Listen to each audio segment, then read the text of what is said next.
सिर्फ जो digital platform है, भारत के लोग और ज़्यादातर बिहार के लोग क्यों जुड़ते जा रहे हैं उसमें? क्योंकि अच्छा प्लेटफार्म है। तो उसमें क्या फ़ायदा मिलेगा लोगों को ऑन पैसिव से जुड़ने से? उससे ये फ़ायदा मिलेगा कि जो आपका डाटा चोरी हो रहा है हाँ। और सारे प्लेटफार्म पर जैसे फेसबुक है, व्हाट्सएप है, इस सब पर है जो आपका डाटा चोरी होता है और वो ऑन पैसिव ऐसा डाटा टूल है जो उसका आपका डाटा चोरी नहीं होगा, वो आपका डाटा सिक्योर है। तो बाकी कंपनियां की तरह वो भी तो विदेशी कंपनी है, उस पर लोग क्यों भरोसा करेंगे? भरोसा करना पड़ेगा, वो अच्छा कंपनी है। और उसमें कहा जाता है कि बहुत सारा वीडियो एक ही बार में कनेक्ट हो जाएगा, जिसमें मीटिंग करने में बहुत लोगों को आसानी होगा। तो इसमें क्या लगता है कि रियल में आसानी होगा लोगों को? एकदम होगा, अच्छा बात है।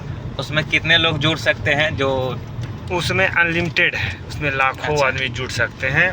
जूम मीटिंग पर 50,000 कैपेसिटी है, लेकिन वो कनेक्ट पर अनलिमिटेड कैपेसिटी है। और उसमें मेलिंग सिस्टम भी है, जीमेल के जगह पर वो मेल आया है। वो मेल है, उसमें वीडियो मेल है, उसमें बहुत सारे मतलब कि आप मैसेज अगर आप किसी को आपको बर्थडे गिफ्ट विश करना है तो आप पहले ही उसको डेट और टाइम दे के और उसको आप सबमिट कर दिए। उस दिन आपको याद ना भी रहेगा तो उस दिन आपको जो है उसका जो है बर्थडे विश आप कर दीजिएगा। हाँ, नोटिफिकेशन मिल जाएगा। तो ये दुबई की कंपनी है?